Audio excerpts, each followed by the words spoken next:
구호 준비. 읽겠습니다. 시작. 교회는 생명이니 죽을 수도 있고 살 수도 있다. 내가 전도하지 않으면 교회는 죽고 내가 전도하면 교회는 산다. 아멘. 여러분이 생명의 주체임을 잊지 않기를 주의 이름으로 축복합니다.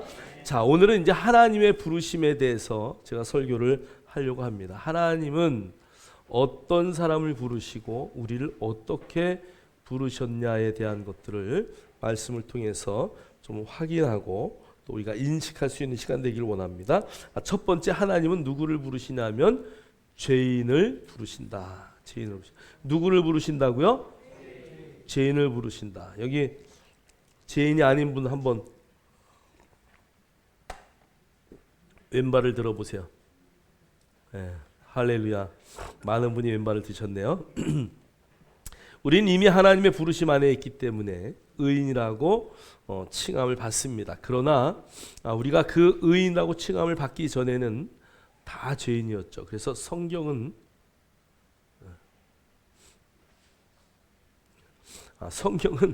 그래서 모든 사람이 죄인이다 이렇게 말씀을 하고 있죠. 그래서 우리 모두가 죄인이라는 것을 성경은 말하고 있어요. 자, 우리 한번 창세기 3장 9절로 10절 말씀을 읽겠습니다. 시작. 여호와 하나님이 아담을 부르시며 그에게 이르시되 내가 어디 있느냐 이르되 내가 동산에서 하나님의 소리를 듣고 내가 벗었으므로 두려워하여 숨었나이다. 아멘. 아멘. 그래서 창세기 3장 9절로 10절 보면은 죄를 짓자마자 하나님이 의도적으로 아담을 불러요. 아담은 어디 있느냐? 아니, 어디 있는지 몰라서 부를까요? 다 아시죠? 그런데 아담이 이상한 소리 하죠. 내가 벗었습니다. 두렵습니다. 하나님은 전혀 우리가 죄 가운데 있다 할지라도 하나님은 전혀 변하시지 않아요. 그분은 그 자리에 그대로 있는 거죠.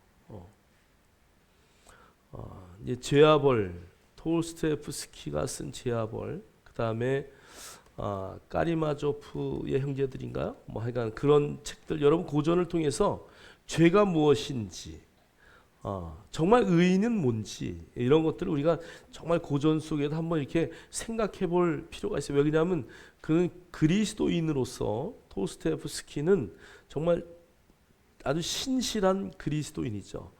그래서 그가 그런 죄와 벌 이런 대작을 남겼을 때에 우리가 참 너무 감사하죠. 그런 것을 통해서 인문학을 통한 죄인의 모습, 의인의 모습들을 우리가 이렇게 알 수 있도록 죄인의 모습은 떳떳하지 못한 거야. 늘 음지로 숨고요, 두려워하고요, 무엇인가 불안해하죠. 또 아무리 돈이 있고 힘이 센 척해도 그들은 정말 사후에 내가 이렇게 살다가 지옥 가면 어떡하지? 이런 것들이 내면 속에 늘 잠재 있다는 것이, 그게 하나님의 형상을 닮은 모든 인간은 양심 속에 하나님의 그 DNA를 심어놨기 때문에 그들은 모든 인간은 그렇게 생각하는 거죠. 그래서 우리가 그 죄를 진 아담과 하와를 의도적으로 부르셨듯이 하나님은 죄인을 늘 부르러 오셨다.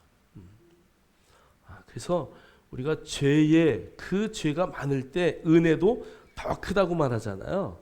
그래서 제가 인도네시아인가 거기에 그 무슬림 전도하는 목사님의 간증을 들었는데요. 3년 동안 전도했는데 한 명도 전도가 안 되는 거야. 그래서 하나님, 저는 능력이 없으니까 이곳에 전도를 아무리 해도 열매가 없어요. 가야 되겠습니다. 그랬더니 하나님이 열매 없어도 좋으니까 그냥 있어라. 그런 음성을 주셔서 그곳에 그냥 있는데 어느 날 장님이 왔대요. 장님이 두 눈이 멀어가지고 왔는데 그 장님이 밥을 먹을 것을 주면서 너 교회 나오면 눈 뜰 수 있어. 아들을 앞세워서 이렇게 이제 동냥을 하러 온 거죠. 너 예수 믿으면 눈을 뜰 수 있어. 그랬더니 장님이 네 그러면 저 예수 믿겠습니다. 그래서 그날 영접을 하고 교회를 나오라 그랬더니 그 다음 주에 진짜 교회를 왔더래요. 여러분 90%가 무슬림이잖아요 거기는. 그래서 왔길래 야 큰일 났다. 저거 눈 안 떠지면 어떡하지? 그리고 밥을 먹이고 열심히 기도를 했대요. 눈이 안 떠지더래. 이거 보이냐? 그랬더니 안 보인다 그러더래. 그래서 선교사님이 또 기도를 붙들고 막 하는데 하나님이 40일 그러시더래. 그래서 너 40일 동안 우리 교회를 와라. 40일. 매일같이 와라. 그러니까 동양 갔다가 매일 교회 들려서 이제 가는 거죠. 35일째 눈을 떴어요. 할렐루야. 그래서 이 선교사님이 너무 좋아가지고 야 이제 선교의 길이 열리는가 보구나. 근데 그 주에 교회를 안 왔더래요. 눈 뜨고. 그래가지고 갔더니 친척들이 몰려와가지고 예수 믿고 눈을 뜬 건 좋은데 네 예수 믿었다고 돌멩이로 때리고 몽둥이로 두들겨 패가지고 온몸이 엉망이 됐더래요. 아니 눈 감고 동양하러 다닐 때는 아무 소리 안 하다가 이제 눈 뜨니까 그렇게 된 거야. 그래가지고 그래도 와라. 맞아 죽어도 와라. 막 그래서 끌고 교회를 왔대요. 그런데 그 다음 주에는 아예 가니까 없어졌대. 여기서는 더 이상 못 살겠다. 그래가지고 완전히 외지로 타지로 나가버린 거야. 그러니까 선교사님이 얼마나 실망하겠어요. 그 장님 하나 눈뜨게 해줘서 좀 이 동네 사람들이 야 예수 믿고 눈을 떴구나 이거 감동 먹어서 교회 올 줄 알았는데 돌멩이로 뭐 때려 죽이겠다고 쫓아다니고 막 이런 난리가 그냥 났으니 그래서 너무 힘들어가지고 하나님 저 한국으로 돌아갈래요. 그리고 기도했더니 기다려라. 어느 날 동네 깡패가 왔더래. 깡패가.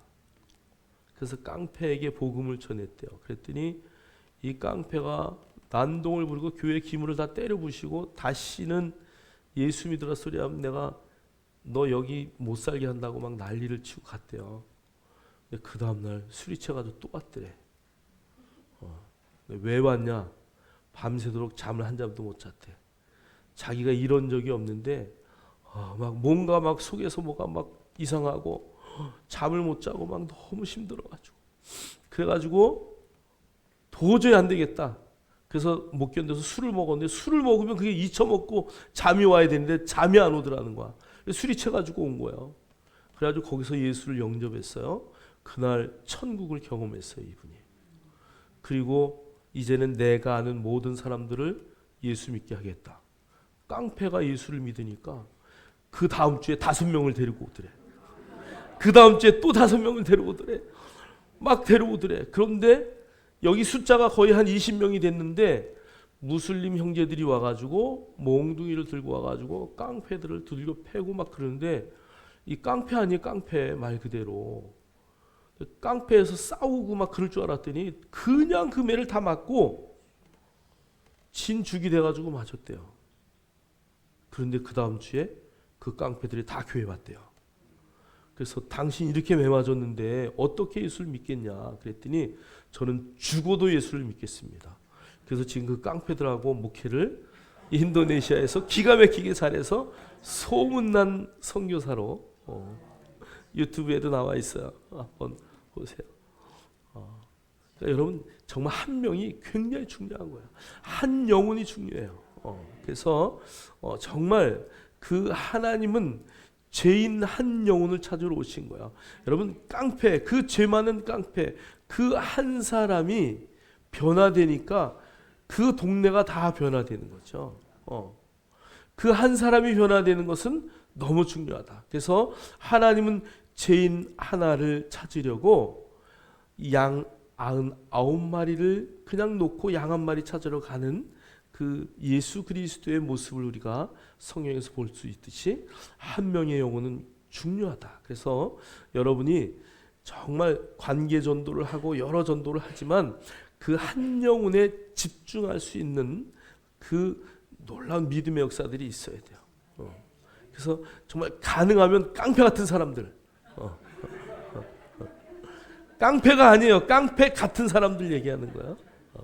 저 사람의 영향력은 얼마나 될까? 이것을 우리가 씨앗을 고르지만 그 열매를 볼 수 있는 영안이 있어야 되는 거야. 그래서 그 깡패 같은 한 명의 영혼에게 여러분의 인생을 드릴 수 있기를 주의 이름으로 축복합니다. 자, 창세기 4장 9절로 10절도 읽겠습니다. 시작. 여호와께서 가인에게 이르시되 내 아우 아벨이 어디 있느냐? 그가 이르되 내가 알지 못하나이다. 내가 내 아우를 지키는 자이니까. 이르시되 내가 무엇을 하였느냐? 내 아우의 핏소리가 땅에서부터 내게 호소하느니라. 아멘. 아멘. 어제 이제 예수를 40년 이상 믿은 형제가 밤에 밤 12시 한 11시 한 50분에 전화가 와가지고 12시 반까지 밤중에 약주를 한 잔 드시고 전화를 해가지고 한 40분 정도 통화한 것 같아요. 제가 보니까. 목사님 궁금한 게 있어서 전화했습니다. 그래서 예 하세요. 그랬더니 이제 막 18, 29 막 찾아가면서 이제 얘기 시작하는 거예요. 그러면서 지금 어디까지 성경을 처음 읽는 거래요. 지금까지 설교는 한 3, 40년을 들었는데 성경을 자기가 읽은 거는 처음이다.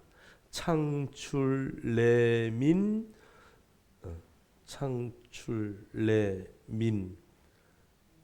민수기까지 지금 읽었다 그래요. 민수기. 민수기는 뭐 하여간 그 책의 이름이 우리나라 여인의 이름이잖아요. 민수기. 민수기까지 지금 책을 읽었는데 처음으로 지금 이제 성경을 읽기 시작하는데, 제가 그동안 알고 있었던 하나님은 사랑의 하나님이고 은혜의 하나님이고 뭐 막 이런 하나님 저런 하나님 뭐 다 들었는데 하나님이 왜 이렇게 잔인하냐? 뭐 죽이고 살리고 뭐 난 내가 볼 때는 하나님 너무한 거 아니냐? 막 돌멩이로 때려 죽이라 그러고 막 레위기를 한번 보세요, 여러분. 그래서 오늘 가인과 아벨의 이야기 하는 거야. 아니 성경이 이렇게 잔인했어요? 어떻게 형이 동생을 죽여요? 나도 그렇게 못할 텐데. 이 깡패 같은 나도 그거 못할 텐데 어떻게 형이 동생을 죽이고 그 죽여서 또 그걸 또 하나님은 그냥 전능하신 하나님인데 죽여버리시지 뭐 그걸 또 살려둬 가지고 말이야 그 후손들이 또 죄짓게 만들고 막 그냥 엄청 따지고 막 얘기를 하는데 그냥 제가 네 이러고 이제 한 40분 들어줬는데요. 그분도 좀 약간 깡패 성향이 있는 분이거든요. 영등포 쪽에 유명한 아주 그런 이렇게 주먹 잡고 했던 분인데 성경을 읽으면서 왜라는 의문점이 생기고 성경을 읽으면서 이건 아니지 하는 마음이 생기는 것은 하나님에 대한 그만큼 궁금한 게 있는 거예요. 그죠? 그러니까 당신은 이 성경을 읽고 나면 놀라운 변화가 있을 것이다. 지금 끝을 다 보지 못하고 여기만 보고 흥분하고 있잖아, 지금 우리가. 그래서 몽학 선생이라 그러잖아요. 초등학생에겐 초등학생 거기에 맞춰서 해줄 수밖에 없어요. 이만한 대학생이면 대학생 수준에 맞는 답변과 뭐 은혜들이 나눌 수가 있는데 이게 안 되잖아요. 그냥 막 근데 목사님, 근데 목사님 이게 말이에요, 막 이러고 얘기하니까 내가 할 말이 없어가지고 그 수준에 맞춰서 갈 수밖에 없는 거야. 그러니까 우리가 그래서 흥분하지 말고 여기서부터 여기까지 다 읽고 또 이제 궁금한 거 있으면 또 물어보고 또 내가 얼마든지 들어줄 테니까 어쩔 수가 없어요. 뭐 하나님은 어떻게 뭐 다 성경을 우리가 다 읽었어도 그 하나님의 모든 것을 우리가 다 알 수 없듯이 우리는 자꾸 그분의 선하심을 맛보아 알아가는 거죠. 내 삶 속에 내 안에 오신 그분을 내가 내 삶에 드러내면서 야 저는요 내 걸 주는데 무슨 기쁨이 있나. 교회 다니기 전까지는요 주는 기쁨이라는 단어가 저한테는 어울리지 않았어요. 왜? 나도 먹고 살기 힘들고 나도 내 자식, 내 아내, 내 부모 섬기기 힘든데 무슨 주는 기쁨? 그건 그런데요 하나님이 그 주는 기쁨에 대해서 우리에게 계속 말씀하셔서 정말 내 안에 있는 내 것을, 가장 좋은 것을 남에게 주었는데 그 안에 오는 기쁨은요 말할 수가 없는 거예요. 정말 내가 누군가를 섬기고 그 섬김을 통한 기쁨, 그것은 하나님이 야 잘했다, 야 상도가 너 잘했다, 막 이런 음성 들을 때는요 이 안에서 이 세상에 어떤 것을 얻은 것보다도 더 큰 기쁨이죠. 할렐루야. 정말 우리가 하나님을 그렇게 알아갈 수 있길 원해요. 여러분 이 텍스트로 만나서 또 말씀을 들어서 만나서 또 이게 남의 경험을 내 경험으로 삼아서 하는 그 하나님을 만나는 것은 중요하지만 그것보다 더 중요한 것은 이미 여러분 안에 주신 것을 나눌 수 있는 하나님의 말씀을 내 삶에 실천해 봐서 그 하나님이 얼마나 기뻐하실까 그것을 바라보고 내 안에 물밀듯이 오는 그 기쁨을 경험할 때 그것은 너무나 중요하고 정말 하나님의 기쁨이 이런 거구나, 이런 것을 깨달을 수 있는 것이죠. 그래서 그것을 아는 자는 내 것보다도 남의 유익을 위한 삶을 살아낼 수 있는 거예요. 저와 여러분이 그런 삶을 살길 원해요. 오늘 아담과 하와 또 그 다음에 가인과 아벨의 사이에 가인의 그 엄청난 살인 사건 속에서도 하나님은 가인아 네가 어디 가인아 정말 네 동생 아벨이 어디 있느냐. 아벨이 어디 있는지 몰라서 묻나요? 하나님이 이미 다 아시죠. 그러나 인간이 하나님 내가 잘못했습니다, 내가 죄인입니다, 그 고백을 듣고 그를 용서해 주기 위한 부르심이죠. 하나님의 부르심은 그래서 죄인들을 부르시는 거예요. 그런 부르심 속에서 하나님이 저와 여러분을 불렀을 때에 우리가 만약에 그런 죄 가운데 있다면 담대히 하나님 앞에 그 죄를 고백할 뿐 아니라 그 죄의 문제가 해결됨으로써 관계가 정상화되는 그런 은혜의 역사들이 있기를 주의 이름으로 축복합니다. 자, 그분은 우리를 또 언제 부르셨냐 하면 로마서 5장 6절, 8절, 10절 우리 함께 읽겠습니다. 우리가 아직 연약할 때에 기약대로 그리스도께서 경건하지 않은 자를 위하여 죽으셨도다. 우리가 아직 죄인 되었을 때에 그리스도께서 우리를 위하여 죽으심으로 하나님께서 우리에 대한 자기의 사랑을 확증하셨느니라.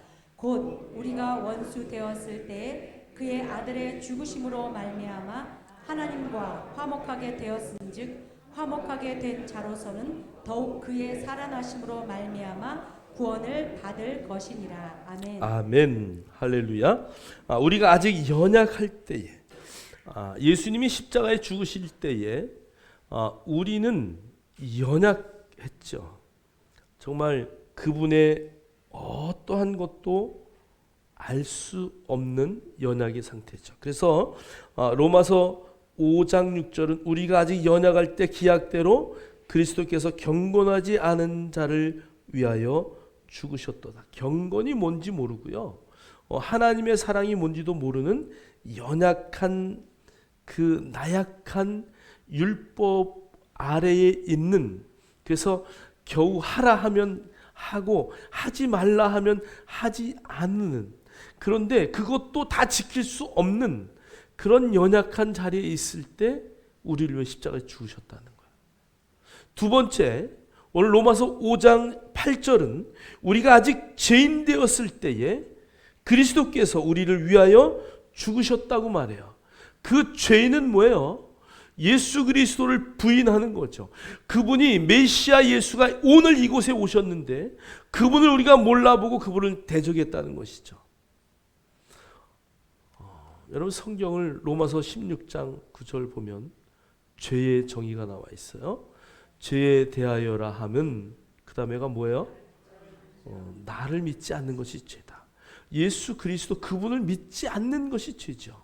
그런데 그 당시에 예수님이 진정한 메시아로서 하나님의 아들로서 2000년 전에 이 땅에 오셨을 때 그들의 눈은 멀어서 죄악에 물들었기에 하나님의 아들을 알아보지 못했다는 것이죠.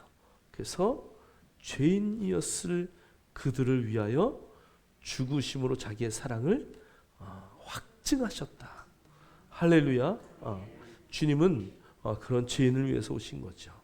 자, 그 다음에 우리 10절에 보니까 곧 우리가 원수 되었을 때에 그의 아들의 죽으심으로 말미암아 하나님과 화목하게 되었은즉 화목게 된 자로서는 더욱 그의 살아나심으로 말미암아 구원을 받을 것이니라. 오늘 그 죄인의 자리를 지나서 원수가 되었대요. 돌을 던지고요, 죽이고요, 예수 그리스도 십자가에 못 박는 그 자리에 있었다는 것이에요. 우리가 그 세계 기독교 박물관에 가서 늘 가이드하면서 그 주님의 십자가의 죽음의 현장의 이야기를 늘 합니다. 정말 그 대못에 이 팔에 못을 박히시면서 마지막 그 죽으심의 그 장면들을 보면서 인간들이 얼마나 잔인하게 인간들이 인간을 심판하고요, 인간이 인간을 심판할 뿐 아니라 하나님의 아들로 오신 정말 죄도 없고 아무 죄도 없는 그 예수 그리스도 그분을 원수로 십자가에 못 박는 사건. 그러나 그분의 마지막 일성은 다 이루었다. 내가 율법의 모든 것을 다 이루었다. 그 다음에 십자가에서 첫 번째의 기도는 저들을 용서해 주세요라고 했던 것을 우리는 기억할 수 있죠. 자, 그래서 그 예수님이 십자가에 못 박혀 죽으실 때 우리의 상태는 연약했고요, 우리는 죄인이었고요, 우리는 그분과 원수되는 그런 상황에 있었으나 주님은 그 원수된 우리를 구하려고 이 땅에서 희생 양으로 돌아가셨다는 것을 우리는 알 수 있죠. 자, 누가복음 5장 32절은 그래서 이렇게 말씀하셔요. 예수님이 내가 의인을 부르러 온 것이 아니요 죄인을 불러 회개시키러 왔노라. 여러분, 그 당시에 스스로 의인이라고 한 자들은 얼마나 많았는지 몰라요. 그래서 바리새인들은요, 길가에서 큰 데서 두 손을 높이 들고, 그죠? 그들의 경문을 크게 여기다 매달고, 그다음에 옷술은 남들보다 훨씬 더 길게 매달고 거기서 손을 들고 기도해요. 나는 과부도 도왔고요, 나는 연약한 아이들도 도왔고요, 나는 나그네도 도왔습니다. 나는 10에 하나도 1원도 떼어먹지 않았습니다. 그리고 그 사고에서 하나님 앞에 나는 그래서 의인입니다 이렇게 기도해요. 그러나 세리는 저 구석에 가서 나는 죄인입니다. 하나님은 어느 기도를 들으신다고요? 그 죄인의 기도를 들으신다는 것이죠. 그래서 우리가 예수 그리스도를 나의 구주로 영접하기 전에 모든 상태는 이런 상태다라는 것을 우리가 잘 인식하시고 그런 죄인을 부르시는 그 하나님, 오늘도 우리 가운데 오셔서 우리를 늘 녹화하시는 그 하나님의 영광을 바라볼 수 있는 저와 여러분 되기를 주의 이름으로 축복합니다. 자, 두 번째 우리 로마서 3장 23절 한번 볼까요? 읽겠습니다. 시작. 모든 사람이 죄를 범하였음에 하나님의 영광에 이르지 못하더니. 아멘. 아멘. 자, 그래서 모든 사람이 다 죄를 범했다. 성경은 아예 정의하고 있어요. 젊은 신부가 설교를 하는데 얼마나 차분차분하게 하는지, 그러다가 꼭 그 예수 믿는 그 기독교인들 얘기만 나오면 좀 목소리가 높아지더라고요. 그러면서 마리아를 왜 마리아를, 아니 엘리야도 승천했고 엘리야가 승천했잖아요, 그죠? 모세가 120세가 되어서 죽었어요. 모리아산에서 죽었잖아요. 120세에 하나님이 모세를 죽였는데 그들은 모세가 승천했다 이렇게 말해요. 시체를 찾을 수 없으니까. 그래서 예수님이 마지막 감난산에서 기도할 때에, 변화산에서 기도할 때에 누가 와요? 엘리야도 오고 모세도 와요. 그죠? 그래서 엘리야와 모세와 예수님을 위하여 초막셋을 짓겠다고 제자들이 말해요. 자, 그럴 때 모세가 왔기 때문에 모세도 승천했다 이렇게 말을 해요. 자, 그러면 성모 마리아, 예수님을 가졌던 마리아는 당연히 승천한 거 아니냐? 성경이 있든 없든 그건 신경 안 쓴다 이거죠. 자기들은 이치로 생각을 해봐라. 아니 엘리야도 승천하고 모세도 승천해서 왔는데 마리아가 당연히 승천 안 했겠냐? 근데 왜 그 기독교인들은 마리아를 저렇게 폄훼하느냐? 근데 다 아멘 하더라고. 그 천주교 교인들이니까 아멘 하겠죠. 사랑하는 성도 여러분, 정말 우리가 하나님의 말씀을 말씀 안에서 해석해야 돼요. 여러분 출애굽기에 보면 창세기 28장 정도 가면은 야곱이 돌베개를 베고 잘 때에 꿈을 꿔요. 그래서 그것을 우리가 야곱의 사닥다리라 그래요. 그죠? 사다리가 쫙 나져 있고 그 위에 천사들이 오르락 내리락 하는 것을 꿈에 보아요. 그런데 나는 그 신부가 설명을 할 때 그 사다리는 누구예요? 예수 그리스도예요. 왜 그러냐면 성경에 보면 그 예수 그리스도, 요한복음에 보면은 인자 위를 오르락 내리락 한다라는 구절이 있어요. 그래서 제가 댓글에다 그거 다 해서 그 밑에다가 좀 성경 읽고 하시라고. 근데 성경은 정확하게 예수님이 인자다라고 말씀하셔요. 그런데 그것을 또 성모 마리아래. 그럼 예수님이 성모 마리아를 통해서 하늘을 올라갔다 내려갔다 하신다는 얘기죠. 이게 이제 그래서 제가 원어를 다시 봤어요. 주님은 반드시 주님을 말씀하신 거고요. 그래서 우리가 이 성경을 보는 관점이 완전히 잘못되어 있구나. 그리고 꼭 천주교 교리 몇 장 몇 절 어디에는 이렇게 되어 있습니다. 여러분 성경 외에 다른 것을 덧붙이면 된다 안 된다? 성경 외에 다른 것을 더 붙이는 것은 문제가 있다는 것을 늘 인식하셔야 돼요. 자, 그래서 모든 사람이 다 죄를 범했다. 마리아뿐이 아니라 아담과 하와의 후손으로 온 모든 사람은 다 죄 가운데 있는 죄인이라는 것을 잘 인식하셔야 되고요. 자, 그 다음에 우리가 이제 성도로 부르신 그 하나님의 이름을 볼 수 있어야 돼요. 자, 우리 한번 두 번째 챕터에 성도로 부르시는 하나님.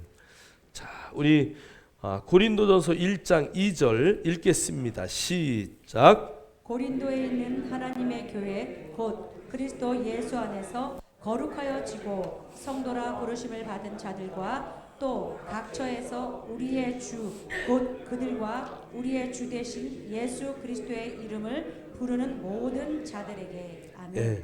자, 고린도에 있는 하나님의 교회 곧 그리스도 예수 안에서 거룩하여지고 성도라 부르심을 받은 자들과 또 각처에서 우리의 주 곧 그들과 우리의 주 되신 예수 그리스도의 이름을 부르는 모든 자들에게. 그래서 예수 믿는 모든 자들은 그리스도 예수 안에서 어떻게 되었다고요?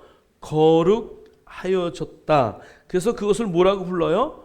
성도라고 불러요. 여기 우리가 이제 죄의 상태예요. 그런데 예수 그리스도 그분을 영접하고 나의 구주로 영접하는 순간 우리는 어떤 상태로 변화되느냐? 거룩의 상태로 변화되어지는 거죠. 그래서 우리를 거룩한 자, 거룩한 무리, 그래서 성도라고 불러요. 여러분, 성도라는 그 개념의 의미는 의인이라는 말이에요.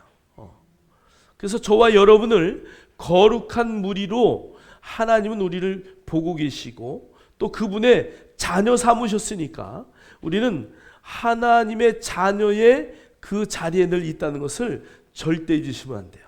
할렐루야. 그래서 세례 요한이 여자가 낳은 자 중에 가장 큰 자이지만 그러나 천국에서는 가장 작은 자다. 그러면 이 천국에 있는 저와 여러분의 위치는 어느 위치라고요? 하나님의 자녀의 위치에 있다. 그렇기 때문에 그들의 섬김을 받는 자리에 우리가 있기 때문에 우리는 그 하나님의 자녀로서 거룩한 성도의 자리에 있다는 것을 절대 잊으시면 안 돼요. 자, 고린도전서 1장 26절로 31절 우리 한 목소리로 다 같이 읽겠습니다. 시작. 형제들아 너희를 부르심을 보라. 육체를 따라 지혜로운 자가 많지 아니하며 능한 자가 많지 아니하며 문별 좋은 자가 많지 아니하도다. 그러나 하나님께서 세상에 미련한 것들을 택하사 지혜 있는 자들을 부끄럽게 하려 하시고 세상에 약한 것을 택하사 강한 것들을 부드럽게 하려 하시며 하나님께서 세상에 천한 것들과 멸시받는 것들과 없는 것들을 택하사 있는 것들을 폐하려 하시나니 이는 아무 육체도 하나님 앞에서 자랑하지 못하게 하려 하심이라. 너희는 하나님으로부터 나서 그리스도 예수 안에 있고 예수는 하나님으로부터 나와서 우리에게 지혜와 의로움과 거룩함과 구원함이 되셨으니 기록된 바 자랑하는 자는 주 안에서 자랑하라 함과 같게 하려 함이라. 아멘. 아멘. 자, 그래서 하나님은요 여기 어떻게 우리를 택했나 한번 보세요. 너희 부르심을 한번 보라. 육체를 따라 지혜로운 자가 많지 아니하며. 그러니까 그 저 사람 되게 지혜롭구나 이래서 글을 쓰지 않았다는 거야. 그럼 뭐 훌륭한 목사들 한번 보세요. 뭐 무디 같은 분 보세요. 초등학교도 나오다 말았잖아요, 그렇죠? 그러니까 하나님의 부르심은 학벌, 문벌, 지혜, IQ 이런 거 절대 따지지 않는다는 거야. 자, 그 다음에 여기 보니까 능한 자가 많지 아니하고 문벌 좋은 자가 많지 아니하도다. 그러니까 세상에 어떤 것들 뭐 지식, 지혜, 학벌, 뭐 족보 이런 거 하나님은 전혀 따지지 않는다. 할렐루야. 그래서 저 같은 사람도 사용하시는데 뭐 여러분들은 하나님이 더 크게 사용하실 것을 확신합니다. 할렐루야. 정말 하나님은 그런 분이에요. 그래서 하나님이 미련한 것들을 택하사 지혜 있게 하셔요. 여러분 베드로가요 얼마나 다혈질이고요. 여러분 어부들이 얼마나 드신 줄 아세요? 저는 인천에 살았기 때문에 그 인천항에 배가 몇 개월 돌다가 한번 들어오면은요 막 그 술 먹고 난동치는 사람들 수도 없이 봤어요. 하여간 뭐 배에서는 순한지 어쩐지 모르겠지만 육지를 밟으면 아주 엉망이 되더라고 막 그냥.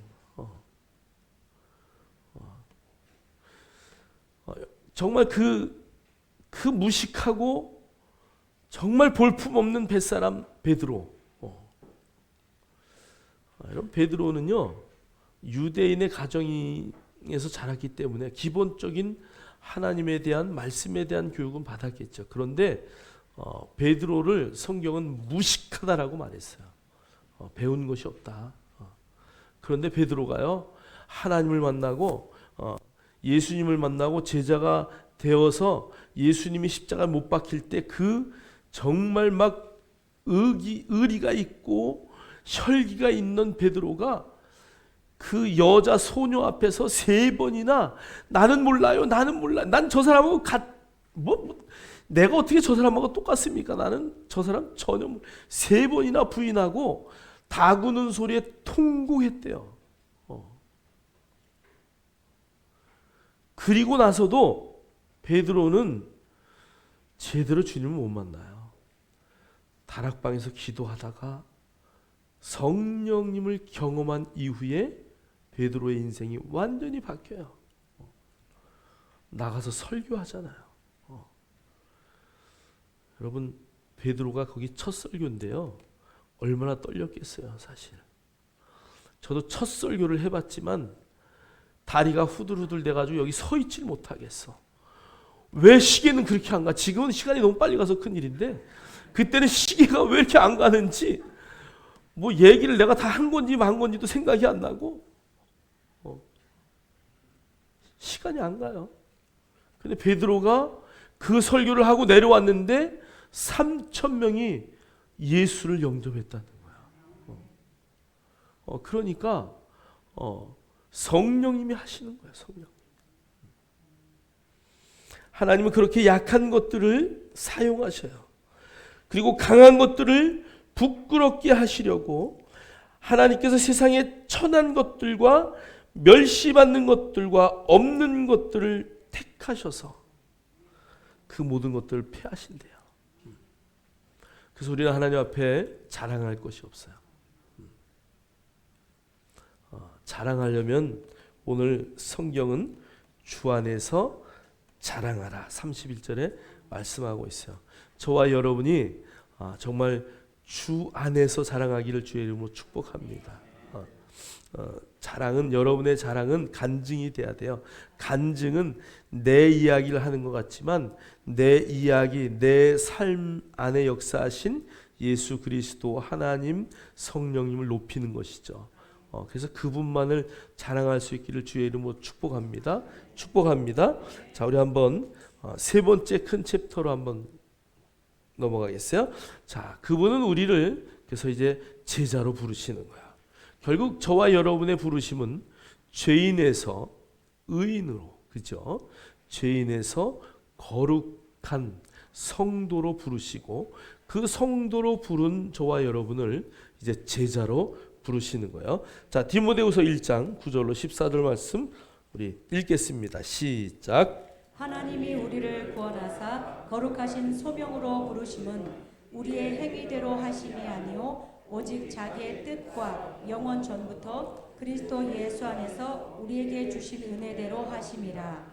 이제는 우리 구주 그리스도 예수의 나타나심으로 말미암아 나타났으니 그는 사망을 패하시고 복음으로써 생명과 썩지 아니할 것을 드러내신지라. 내가 이 복음을 위하여 선포자와 사도와 교사로 세우심을 입었노라.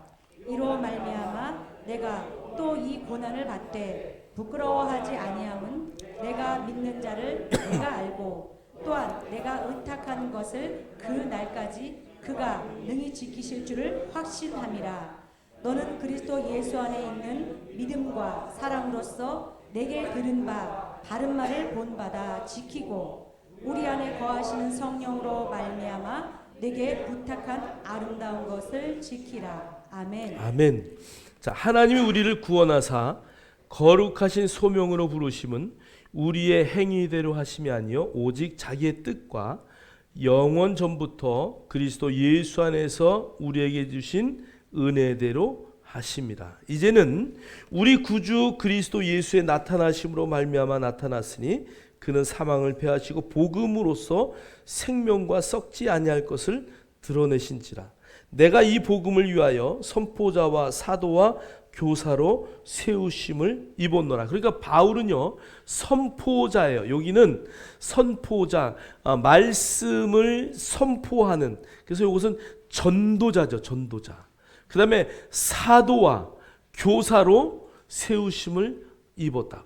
바울은요 자기의 사도성을 늘 이야기해요. 그 다음에 가르치는 교사로 자기는 세움을 입었대요. 그래서 바울은요 이방인을 위한 전도자예요. 그 다음에 이방인의 사도예요. 그는 그들에게 가서 늘 하나님의 말씀을 가르치는 교사로 나는 세움을 받았다는 것이에요. 여러분, 이건 바울의 이야기만이 아니라 저와 여러분의 이야기예요. 우리는 어디 가든지 전도하는 자로 세워졌다는 것을 절대 잊으시면 안 돼요. 여러분, 우리 안에 있는 하나님의 영광을 전할 수 없는 성도는 이 세상에 하나도 없다. 왜? 우리가 죄인에서 하나님의 아들로, 자녀로, 성도로 불림을 받았기 때문에 그 안에는 누군가 모두에게 예수를 믿는 자는 스토리가 있어요. 스토리가. 이야기가 있다는 얘기예요. 내가 이 자리까지 온 인생의 여정의 이야기가 있어요. 어느 날 보니까 내가 예수 믿었다. 그런 사람은 하나도 없더라고. 어떤 사람은 아파서 왔고, 어떤 사람은 이래서 왔고, 어떤 사람은 저래서 왔고. 여러분, 그 인생의 스토리를 전하는 게 가장 중요해요. 제가 병원 전도하면서 병원에 누웠던 사람들이 제일 좋아했던 게 뭐냐면 왜 이렇게 오셨어요? 내가 남자들한테 물어보면 술을 너무 많이 먹었어요. 술을 너무 많이 먹었어요. 그래서 어느 날 보니까 당뇨가 걸렸네요. 그래서 내가 그분에게 뭐라 그럴게요? 저도 술 엄청 먹었어요. 그러면 좋아해. 동병상련 있지요, 그런 거. 저도 술 엄청 많이 먹었어요.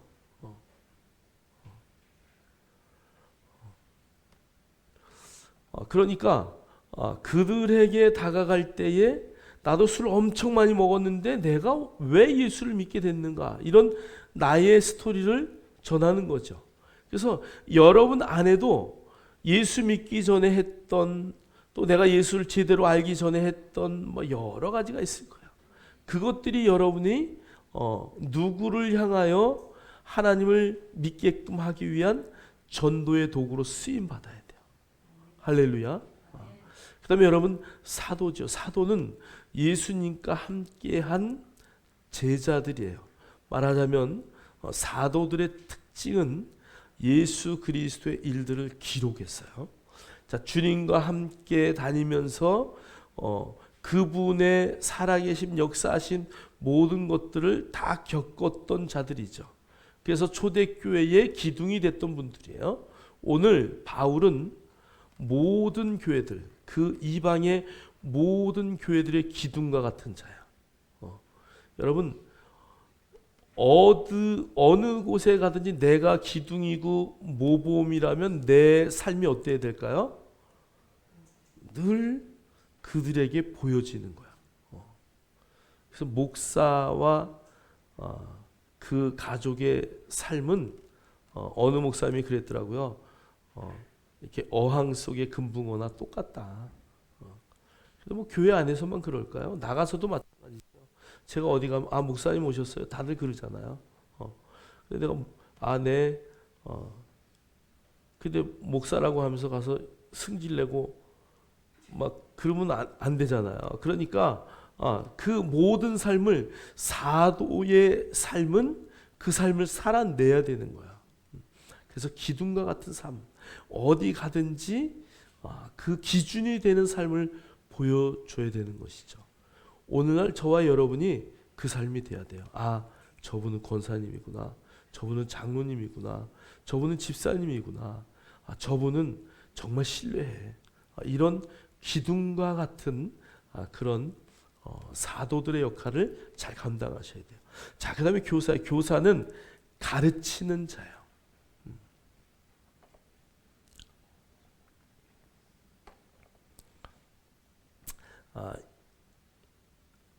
여러분, 늘 우리는 어떤 자, 선생이라는 말은 먼저 길을 간 자죠. 그래서 이 교사라는 말 안에는 먼저 그 길을 가. 네가 가는 그 길을 내가 조금 더 먼저 갔기 때문에 내가 너에게 가르칠 수 있는 거야. 그죠? 여러분, 하나님의 말씀을 하나를 가르쳐도 그 말의 뜻이 무엇인지를 정확히 가르칠 수 있는 것. 특히 우리가 복음이라는 단어를 정말 잘 전달해야 되는데, 예수 믿으면 천국 가십니다. 복음이죠. 예수 믿으면 당신의 삶이 행복합니다. 그런데 우리는 가끔 예수 믿지 않으면 지옥 갑니다. 이런 말은 우리가 안 해도 그들이 다 아는 거죠. 그래서 진정한 복음이 무엇이냐? 기쁜 소식인데 어떤 것이 기쁜 소식이냐?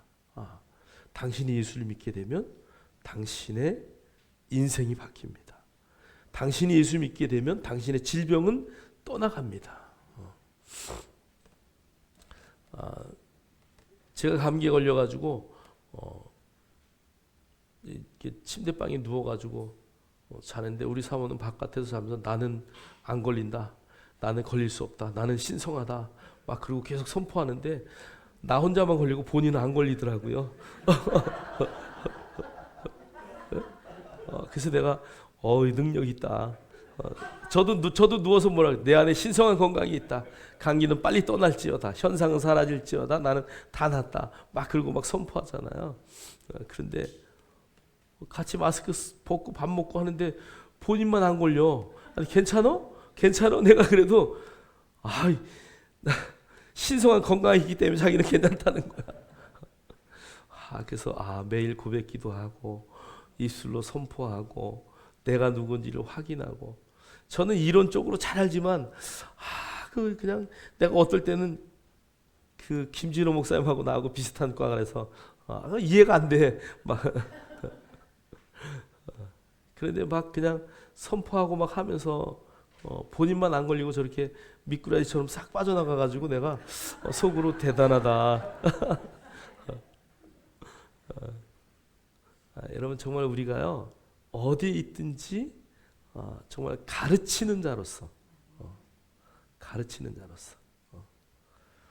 정말 하나님의 말씀을 가르치는 달이라면 여러분이 어떤 것을 다 내려놓고 나도 달려갈 수 있는 그런 가진 자의 삶을 살아낼 수 있기를 주의 이름으로 축복합니다.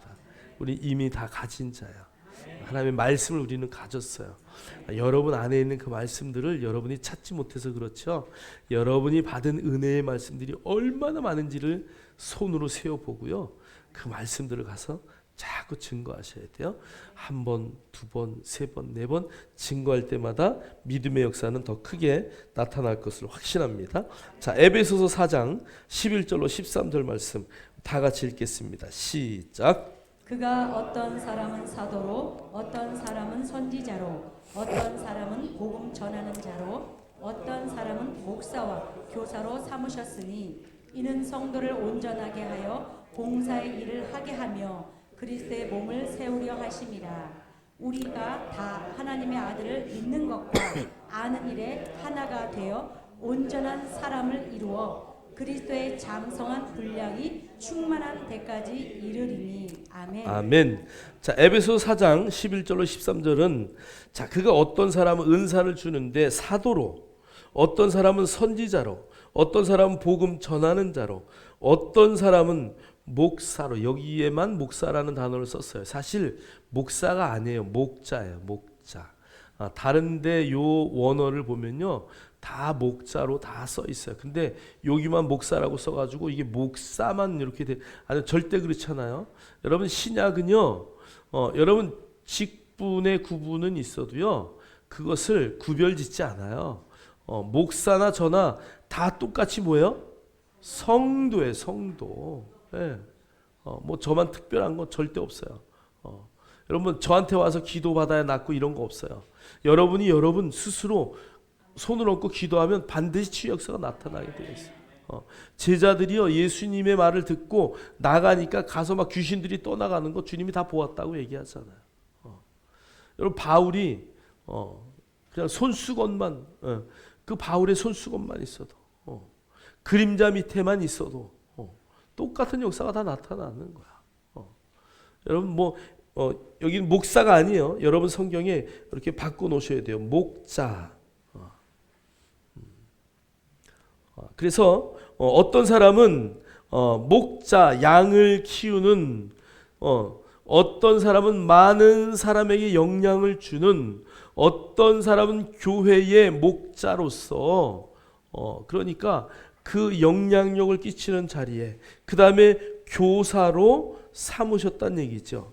자 오늘 이 말은요 이 오중직에 대한 이야기인데요. 이 오중직 5가지의 직책 그 모든 일들은요 여러분 안에 다 있는 거예요. 다 있는 거예요. 여러분 사도로서 여러분 부름 받았고요.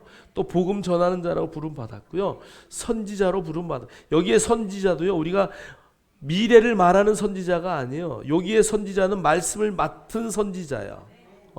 여러분 안에 말씀이 있으면 여러분은 선지자예요. 할렐루야. 오늘 여기 선지자 요 예언자 할 때 요 예자도요 예금할 때 예금 통장할 때 그 예자예요. 그래서 요것을 맡을 예자예요. 원어가 그 뜻이에요. 맡을 예자는 뭐예요? 말씀을 맡았다 그 얘기예요. 저와 여러분이 말씀을 맡은 자예요. 말씀을 내 안에 갖고 있으면 그것을 쓸만한 데다가 딱 써야 돼요. 예금 통장에 돈은 많이 있는데 그것을 어디다 쓸지 몰라서 죽을 때까지 넣고 가면 누가 뒤에 사람이 뭐 땡 잡는 거지 뭐. 그죠?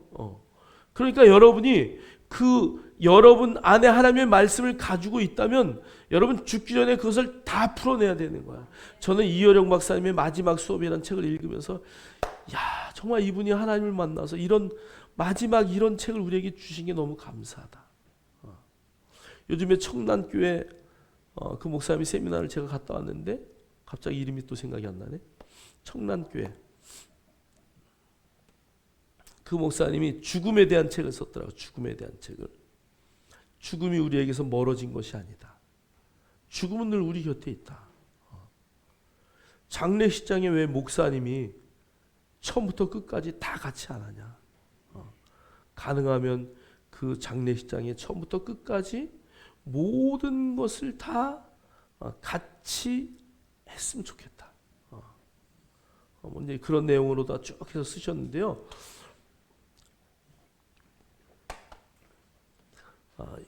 여러분 여기 죽지 않을 사람 있어요? 다 죽잖아요. 그런데 우리 안 죽을 것처럼 생각하고 산다는 얘기예요. 그러니까 욕심을 부리고 그러니까 안 죽을 것 같으니까 막 그냥 싸움을 하고 다 하나님 앞에 가서 다 그 자리에 다 가실 분들이에요. 이 땅에 내가 쓰던 물건 내가 죽으면 누가 쓸까? 또 내가 갖고 있던 집 죽으면 누가 여기 들어와서 살까? 내가 쓰던 자동차, 내가 쓰던 모든 것 내가 죽으면 누가 쓸까? 여러분 우리가 다 죽음을 옆에 놓고 생각하고 살아야 된다는 거예요. 그래서 여러분 어떤 상황 가운데서도 오늘 하나님이 나를 부른다 할지라도 네, 제가 여기 있습니다. 이렇게 갈 수 있는 준비들을 다 할 수 있어야 돼요. 저와 여러분이 이런 자리로 하나님이 부르셨기 때문에 오늘 사도로, 선지자로, 복음 전하는 자로, 또 목자와 교사로 우리를 삼으셨으니까 이 직업을 통해서 성도를 온전하게 하여 봉사의 일을 하게 하며 그리스도의 몸을 세우려 함이라. 왜 이렇게 직종 여러 가지 5가지의 업무들을 우리에게 허락하셨냐? 성도를 온전하게 하고 또 봉사의 일도 하게 하고 또 그리스도의 몸을 잘 세워서 그들이 믿는 것과 아는 일에 하나가 되어 온전한 사람을 이루어 그리스도의 장성한 분량이 충만한 데까지 이르게 하자 그 얘기죠. 그래서 오늘 저와 여러분이 갖고 있는 이 달란트들을 정말 성도 한 사람이 여러분 옆에 세워졌다면 그에게 사도로, 선지자로, 복음 전하는 자로, 목자와 교사로 그들을 가르쳐서 온전하고 그 다음에 봉사의 일들을 하게 하고 그 다음에 교회 안에서 아는 것과 믿는 것이 동일해져서 예수 그리스도의 그 충만한 분량까지 자라야 된다는 거예요. 여러분 그 자리에 이르기까지 우리가 훈련되어져야 돼요. 어제 밤중에 저한테 전화 거신 분한테 제가 마지막 한 말이 그거야. 우리의 영은 이미 예수님이 이 땅에 오셔서 그러면 제가 아담과 하와가 어떻게 됐어요? 아담과 하와가 죄를 졌어요. 선악과 때문에. 자, 그러면 선악과 때문에 죄를 졌으면 그들이 죽었어요? 안 죽었어요?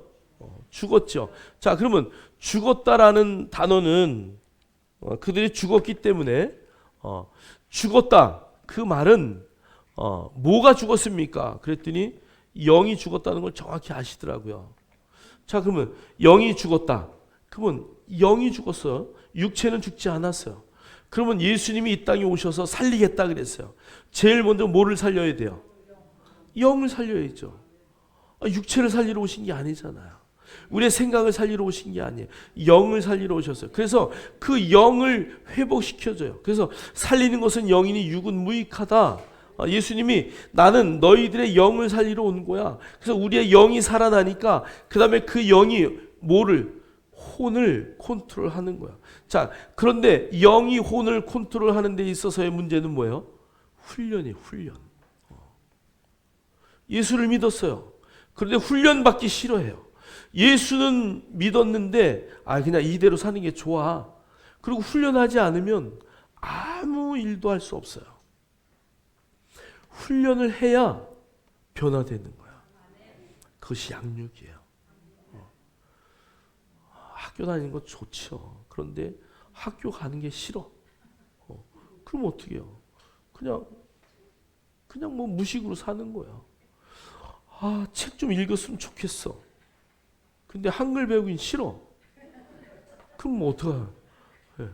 어디 가면 불편해. 어디 갈 때 물어봐야 되잖아. 이게 뭐예요? 이게 뭐예요? 어떻게 가요?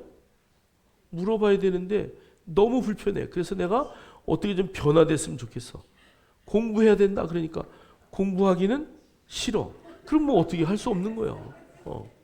여러분이 갖고 있는 그 풍성함을 누리려면은 여러분 계속 훈련하고 공부해야 되는 거예요. 외국 나가서 유창하게 영어 하고 싶죠.